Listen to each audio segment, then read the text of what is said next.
45 millions de personnes dans le monde sont aveugles. L'une des principales causes de cécité est une maladie génétique rare appelée rétinite pigmentaire. Les personnes atteintes de cette maladie ont une vision normale à la naissance, mais petit à petit, les photorécepteurs de leur rétine cessent de fonctionner. La maladie progresse rapidement et finit par entraîner une cécité totale. Malheureusement, il n'existe pour le moment aucun traitement contre cette maladie. Actuellement, la seule solution est l'implantation d'une rétine artificielle dans l'œil. La rétine artificielle est constituée d'une série de petites électrodes qui sont connectées à une caméra et à un microprocesseur. L'implant transforme les images prises par la caméra en un signal électrique qui stimule le nerf optique afin de remplacer les photorécepteurs endommagés. La personne implantée perçoit les images sous forme d'éclairs lumineux appelés phosphènes.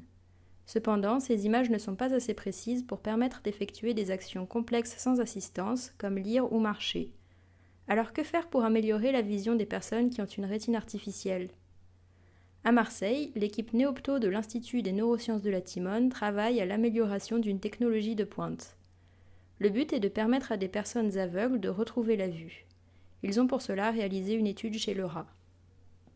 Pour essayer de comprendre pourquoi la technique de réhabilitation visuelle basée sur les implants rétiniens ne fonctionne pas bien, nous avons développé un modèle animal nous permettant chez les mêmes animaux de comparer les activations visuelles induites par un stimulus visuel naturel avec les activations corticales induites par l'implant rétinien, par la stimulation électrique de la rétine. Ce que nous avons mis en évidence, en fait, c'est que la taille des activations générées dans le cerveau par un stimuli visuel est beaucoup moins importante que celle induite par un stimulus électrique, ce qui explique complètement le fait qu'on n'arrive pas à redonner une résolution visuelle suffisante avec les implants rétiniens. Nous avons réfléchi à une solution pour justement obtenir une meilleure résolution de l'activation prothétique. Et par ingénierie inverse, nous avons réussi à trouver le bon modèle capable de stimuler uniquement le corps cellulaire des neurones de la rétine,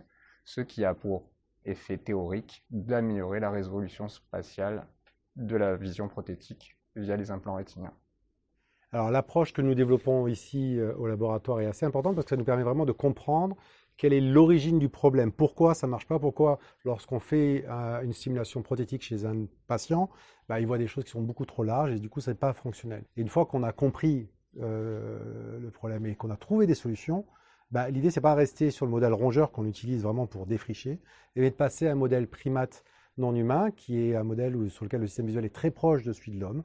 Donc en fait on va pouvoir tester sur des conditions très proches de celles de l'homme si nos solutions fonctionnent correctement pour à terme pouvoir ramener ces solutions au niveau de l'homme, du patient. Et nous pensons que d'ailleurs la plupart des solutions qu'on trouve devraient pouvoir s'implémenter sur des patients qui sont déjà implantés, sur des implants déjà existants.